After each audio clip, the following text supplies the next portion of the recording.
Good morning members. Women's club ખૂબ સરસ એવું તમારા માટે ટ્રેનિંગ પ્રોગ્રામ ડિઝાઇન કરીને આવી રહ્યું છે, જેનું ફર્સ્ટ સેશન કમ્પ્લીટ થઈ ગયો છે. તમને બધાને જ ફોર્મ મળી ગયા હશે અને એ ફોર્મને ફિલઅપ કરવાની જવાબદારી તમારી છે. એટલી રિક્વેસ્ટ કરીએ છીએ કે ફોર્મને સમજીને વિચારીને ફિલઅપ કરજો. એ તમારું ફ્યુચર નક્કી કરશે, તમારા બિઝનેસનો કહેવાય ને કે સમય નક્કી કરશે કે તમે કેટલા સમય સુધી આ બિઝનેસ કરવા માંગો છો, કેવી રીતે કરશો, તમારો ગ્રોથ કેટલો થશે. આ બધું જ આના પર ડિપેન્ડ્સ હોય છે, પણ બસ જરૂર છે માત્ર એના પર વર્ક કરવાની. તો એ ટ્રેનિંગ સેશનમાં તમને ફોર્મ મળી ગયું છે અને કઈ રીતે ફિલઅપ કરવાનું છે હું તમને થોડું બ્રીફ કરવા માંગુ છું. એટલે આજે હું આ વિડીયો બનાવી રહી છું. જ્યારે પણ આ વિડીયો સાંભળો ત્યારે તમારું એ ફોર્મ તમારા હાથમાં હોવું જોઈએ અને ટ્રાય કરજો કે એની સાથે ફિલઅપ કરતા જાઓ અને ટાઈમ લેજો, બટ એને કમ્પ્લીટ કરજો. I request. કેમ કે સેશન્સ આપણે 7 થી 8 ડિઝાઇન કર્યા છે.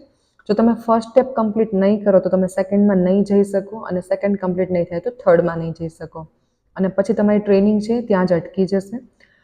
One on one training possible નથી થતું, એટલે આપણે ઓનલાઈન કરી રહ્યા છીએ. બટ મેમ્બર્સ, તમને વધારે ક્લિયર સમજાય એ પર્પઝથી હું ડિટેલિંગ સાથે આ વિડીયો બનાવી રહી છું. આ ફર્સ્ટ છે ટ્રેનિંગ સેશનને આપણે નામ આપ્યું છે business clarity and goal setting. આપણે જે બિઝનેસ કરી રહ્યા છીએ એની જો આપણને ક્લેરિટી જ નહીં હોય તો આપણે આગળ જ નહીં વધી શકીશું કે નહીં કોઈ ગોલ ડિસાઇડ થશે, રાઈટ? તો એના માટે કયા કયા ટોપિક છે? એક તો પહેલો ક્વેશ્ચન તમારી જાતને પૂછો કે હું આ બિઝનેસ શા માટે કરું છું. બધાના આન્સર અલગ હોઈ શકે છે. તમે તમારી સેલ્ફને પૂછો કે આ બિઝનેસ હું શા માટે કરું છું. ઘણા લોકોનો આન્સર હશે કે હું આ પૈસા કમાવા માટે કરી રહી છું. ઘણા લોકોનો આન્સર હશે કે મારા ફેમિલીની હેલ્પ કરવા માટે કરી રહી છું. કોઈ એમના બાળકોને સારા એજ્યુકેશન માટે કરતા હશે. કોઈ એમના આ ફ્યુચરની રિટાયરમેન્ટ લાઈફ સારી છે એના માટે કરતા હશે. કોઈ સોસાયટીમાં પોતાની એક આઈડેન્ટિટી બને એના માટે કરતા હશે. કોઈ ફેમિલીમાં એમને રિસ્પેક્ટ મળે એટલા માટે કરતા હશે, રાઈટ? બધાના આસ્પેક્ટ અલગ અલગ હોઈ શકે છે. તો તમે એ આન્સર લખી શકો છો.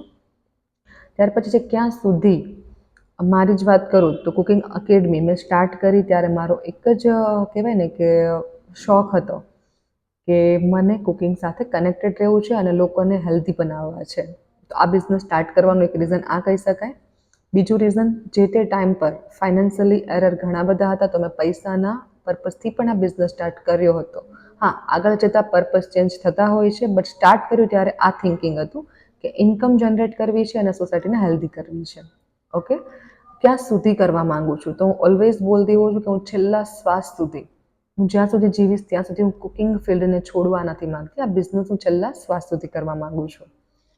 માર્કેટ સાઇઝ કેટલી? જો માર્કેટ સાઇઝ જ ખબર નહીં હોય તો આપણને આપણા બિઝનેસનો ગ્રોથ ખબર નહીં પડે. હવે આ કેવી રીતે જાણવું?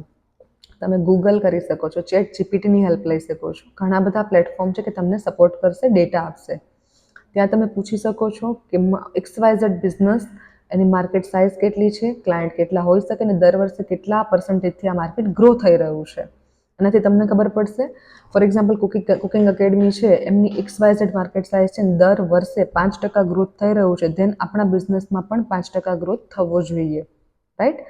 તો આ તમે એક એનાલિસિસ કરીને તમારા ફોર્મમાં ફિલઅપ કરી શકો છો. ત્યાર પછી છે ગોલ વર્કશીટ. હવે આવે છે ગોલ પર. આપણને ખબર પડી ગઈ કે બિઝનેસ શા માટે ચાલુ કર્યો હતો, ક્યાં સુધી કરવા માંગીએ છીએ ને કેટલો ગ્રોથ થઈ શકે એમ છે. હવે ગોલ ડિસાઇડ કરીશું તો ત્યાં સુધી પહોંચી શકીશું. એના માટે પહેલો સવાલ તમારી સેલ્ફને પૂછવાનો છે, કંપની નેમ. શું તમે તમારી કંપનીનું નામ ડિસાઇડ કરી લીધું છે? જો નથી કર્યું તો હજુ પણ ટાઈમ છે. કોઈ સારું એવું કંપની માટે નામ ડિસાઇડ કરો. એ નામને રજિસ્ટર્ડ કરો. એટલીસ્ટ તમારા સોશિયલ મીડિયા પેજ બનાવો એના પર હોવું જોઈએ. તમારા ગૂગલ રજિસ્ટ્રેશન પર હોવું જોઈએ. તમે કોઈ ઘરની બહારથી બિઝનેસ નથી કરતા તો તમારા ઘરના એડ્રેસ પર પણ તમે ગૂગલ રજિસ્ટ્રેશન કરી શકો છો. તો આ પ્લેટફોર્મ થઈ ગયા. પછી તમારી કંપની તમે ફ્યુચરમાં મોટા લેવલ પર લઈ જવા માંગતા હોય તો ટ્રેડમાર્ક, કોપીરાઇટ, ઘણા બધા ડોક્યુમેન્ટેશન આવતા હોય છે, તો કંપનીને રજિસ્ટર્ડ કરવી જરૂરી છે. ઓકે, ત્યાર પછી છે બિઝનેસ સ્ટાર્ટિંગ ડેટ. આવું મારે કેવું ના જોઈએ, પણ ઘણા બધા લોકોએ બિઝનેસ ચાલુ એમ જ કરી દીધો હોય છે કે ભાઈ નવરા હતા તો કંઈક કરીએ. એમને પોતાને જ નથી ખબર હોતી કે બિઝનેસ સ્ટાર્ટિંગ ડેટ શું છે. તો આઈ રિક્વેસ્ટ કે થોડા અવેર રહો, થોડા સિરિયસ બનો. તમે બિઝનેસ ક્યારે ચાલુ કર્યો ડેટ તો તમને કોઈ ઊંઘમાંથી પણ ઉઠાડે ને તો ખબર હોવી જોઈએ કે આ દિવસે મેં આ સ્ટાર્ટ કર્યું હતું. તો એ ડેટ તમારી ડાયરીમાં ઓલવેઝ મેન્શન હોવી જોઈએ. તમને તારીખ યાદ હોવી જોઈએ, તમે દિવસને સેલિબ્રેટ કરતા હોવા જોઈએ. ત્યાર પછી છે goal starting date and goal target achieve date. હવે આવે છે ગોલની વાત. તમે આ વર્ષમાં તમારો જે બિઝનેસ છે ને ક્યાં લઈ જવા માંગો છો, તમે જે દિવસે આ ગોલ નક્કી કરો ને એ દિવસની તારીખ લખો. કેટલા સમયમાં પૂરો કરવા માંગો છો, તો એન્ડ ક્યારે થશે એ ડેટ લખો. હું નથી કહેતી કે 10 વર્ષના ગોલ લો, એટલીસ્ટ તમે મિનિમમ 1 મંથના યા 1 યરના મિની ગોલથી સ્ટાર્ટ કરો કે ભાઈ 1 મહિનામાં આનો હું આ ગોલ લઉં છું ને મારે કમ્પ્લીટ કરવું છે, યા તો 6 મંથ યા તો 1 યર, રાઈટ? એક લખો તમે. ત્યાર પછી છે ગોલ શું છે. એકચ્યુઅલી પહેલાં હોવો જોઈએ ક્વેશ્ચન કે પહેલાં ગોલ ડિસાઇડ કરો કે આ મંથમાં મારે નવા 100 ક્લાયન્ટને સર્વ કરવું છે, યા ફિર નવી 50 પ્રોડક્ટ લોન્ચ કરવી છે, યા નવી મારે પ્રોડક્ટ વેચવી છે, XYZ. હવે એ કમ્પ્લીટ હું ક્યાર સુધીમાં કરીશ, તો તમે ટાઈમલાઈન લખો. અને ઓલવેઝ ગોલ જ્યારે કમ્પ્લીટ કરવાની ડેટ લખો ને ત્યારે થોડું સ્ટ્રેચ કરીને લખવું. સ્ટ્રેચ મતલબ ઇઝીલી થાય એવો એ ગોલ ના લખો, એને થોડો ડબલ કરીને 3 ગણો 5 ગણો કરીને લખી શકાય. કેમ કે જેટલું મોટું લખશો એટલું તમે વધારે એફર્ટ્સ આપશો. તો ટ્રાય કરવી કે થોડું સ્ટ્રેચ કરીને પછી લખો. આટલું થઈ ગયા પછી ડિક્લેર કરો. જે ફોર્મમાં નથી લખ્યું પણ ડિક્લેર કરો. ઘણીવાર આપણે કહેતા હોઈએ કે મારું ફેમિલી મને સપોર્ટ નથી કરતું, બટ તમે ક્યારે એમને કીધું જ નથી કે તમારી ઈચ્છા શું છે, તમે શું કરવા માંગો છો. તો ફેમિલીને ડિક્લેર કરો કે આ વર્ષમાં મેં આ ગોલ લીધો છે અને હું કમ્પ્લીટ કરવા માંગુ છું, તો મને તમારા બધાનો સપોર્ટ જોશે. તો એ લોકોને પણ ખબર હશે કે તમે કંઈક કરવા માંગો છો ને તમને સપોર્ટ આપોઆપ મળી જશે. ઓકે, તો ગોલ નક્કી થયા પછી ડિક્લેર કરો. ફ્રેન્ડ્સમાં ડિક્લેર કરો, ફેમિલીમાં કરો, ક્લબમાં કરો, બધા જ ડિક્લેર કરો. યુનિવર્સ સાંભળશે તો તમને આપોઆપ એના રસ્તાઓ બતાવશે. એટલે ડિક્લેર કરશો એટલું જલ્દી કમ્પ્લીટ થશે. ઓકે, ત્યાર પછી છે ગોલ શા માટે ઇમ્પોર્ટન્ટ છે. જે પહેલો ક્વેશ્ચન હતો એ જ છે કે આ બિઝનેસ મેં શા માટે શરૂ કર્યો હતો. એનો જ આન્સર અહીંયા છે કે ગોલ તમારા માટે શા માટે ઇમ્પોર્ટન્ટ છે. અગર તમે બિઝનેસ એટલા માટે ચાલુ કર્યો હોય કે તમારા બાળકને સારું એજ્યુકેશન આપવું છે, તો શા માટેમાં આન્સર આવી જાય કે મારું બાળક ભણીને XYZ બને, યા તો XYZ ઇન્કમ કરે, યા તો કંઈ પણ. એટલા માટે આ ગોલ જરૂરી છે મારા માટે, જે તમને ઓલવેઝ વધારે મહેનત કરવા માટે અને મોટિવેટેડ રાખવા માટે સપોર્ટ કરશે. તો આ સેન્ટેન્સ ખાસ લખજો બધા કે શા માટે ગોલ જરૂરી છે. અને ગોલ અચીવ થશે તો તમને શું બેનિફિટ થશે. એટલે તમે જે વિચાર્યું તો એ કમ્પ્લીટ થશે, રાઈટ? તમારો ગોલ અચીવ થશે તેના બેનિફિટ શું છે એ પણ તમારે લખવાનું છે. ત્યાર પછી છે બિઝનેસમાં આવતી મુશ્કેલીઓ અને એના સમાધાન અથવા રસ્તાઓ. ઘણીવાર આપણે કહેતા હોઈએ છીએ કે મારા બિઝનેસમાં આમ છે, તેમ છે, ચાલતું નથી, તકલીફ છે. પણ કઈ કઈ પ્રોબ્લેમ છે એને ખાલી લખો. વધીને 5 થી 7 પ્રોબ્લેમ હશે, એનાથી વધારે પ્રોબ્લેમ હશે જ નહીં, 100%. એટલી પ્રોબ્લેમ્સ હોતી જ નથી કોઈ પણ બિઝનેસમાં, અને કોમન જ હોય છે. એ પ્રોબ્લેમ્સ લખ્યા પછી સામે છે એનું સમાધાન અને એના રસ્તાઓ. એ પણ હું ગેરંટી આપું છું કે તમને ખબર જ હશે. ઘણા લોકો કહેતા હશે કે મારી પ્રોડક્ટ સેલ નથી થતી, પણ કેવી રીતે સેલ કરવી એના રસ્તા પોતાને જ ખબર હશે. એટલે સામે લખો કે ભાઈ આ પ્રોબ્લેમ છે, મારી પાસે ફાઇનાન્સ ઓછું છે, તો રસ્તો કયો છે, ક્યાંથી મને ફાઇનાન્સ મળી શકે. પ્રોડક્ટ સેલ નથી થતી, તો કયા કયા એરિયામાં હું સેલ કરી શકું, કંઈ પણ. તો એના રસ્તાઓ લખો. અને હવે રસ્તાઓ તમારી સામે ક્લિયર હશે ને તો તમારે ચાલવાની ખબર પડશે. ઘણીવાર આપણી આળસ યા તો આપણો ડર આપણને રસ્તા ઉપર ચાલવા નથી દેતો, પણ ક્લેરિફાઈડ હશે ને કે આ પ્રોબ્લેમનું આ જ સોલ્યુશન છે, જો હું નહીં ચાલીશ તો આ પ્રોબ્લેમ સોલ્વ થવાની જ નથી.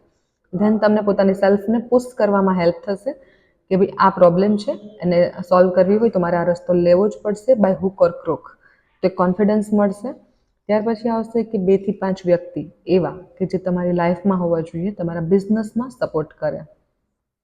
હવે બિઝનેસમાં કયા કયા ટાઈપનો સપોર્ટ હોઈ શકે. એક તો હોઈ શકે નવા આઈડિયાઝ માટે. લાઈક ઘણા બધા મારી લાઈફમાં એવા મારા ફ્રેન્ડ્સ છે કે જેમની પાસે મને ઘણા બધા બિઝનેસ આઈડિયાઝ મળતા હોય છે.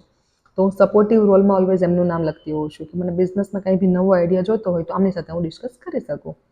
ફાઇનાન્સમાં મારા ફેમિલી મેમ્બર્સમાંથી કોઈક વ્યક્તિ એવું છે કે જે મને એની ટાઈમ ફાઇનાન્સમાં હું કશે પણ અટકતી હોય તો મારા એક કોલ પર મને પૈસા મળી શકે. ત્યાં મેં એમનું નામ મેન્શન કરેલું છે. મોરલ સપોર્ટ મારા હસબન્ડ કહી શકાય, બેકએન્ડ સપોર્ટ. આવી રીતે તમે તમારા લાઈફના એવા લોકોને આઈડેન્ટિફાઈ કરો કે જે તમારા બિઝનેસના અલગ અલગ એરિયામાં તમને સપોર્ટ કરી શકે. એ 5 પણ હોઈ શકે ને 10 પણ હોઈ શકે. ઓકે, એ ફેમિલી પણ હોઈ શકે, ફ્રેન્ડ્સ પણ હોઈ શકે, ને ક્લબ મેમ્બર પણ હોઈ શકે, ને લીડર પણ હોઈ શકે. ઓકે, તમને એવું લાગતું હોય કે આ સેગમેન્ટમાં આ વ્યક્તિ મને બેસ્ટ સપોર્ટ કરી શકે, એમનું નામ લખો અને વારંવાર એમની હેલ્પ લેતા રહો. ઓકે, તો આ ફોર્મ કમ્પ્લીટ કરી અને આપણે બધા જ આવીશું અને નેક્સ્ટ સેશન પછી આના પછી સ્ટાર્ટ કરીશું. અને આઈ હોપ કે જો તમે આ જેટલું પણ હોમવર્ક આપીએ છીએ, હોમવર્ક તો ના કહેવાય, બિઝનેસ એનાલિસિસ કહેવાય, એને 100% ફૂલફિલ કરશો, કમ્પ્લીટ કરશો, તો તમે જાતે આઈડેન્ટિફાઈ કરી શકશો, રિયલાઇઝ કરશો કે તમારા બિઝનેસમાં તો ગ્રોથ થયો જ છે, પણ તમને ઘણું બધું ક્લિયર વિઝન દેખાતું થયું છે. તો મળીએ છીએ નેક્સ્ટ સેશનમાં. Thank you. બાય.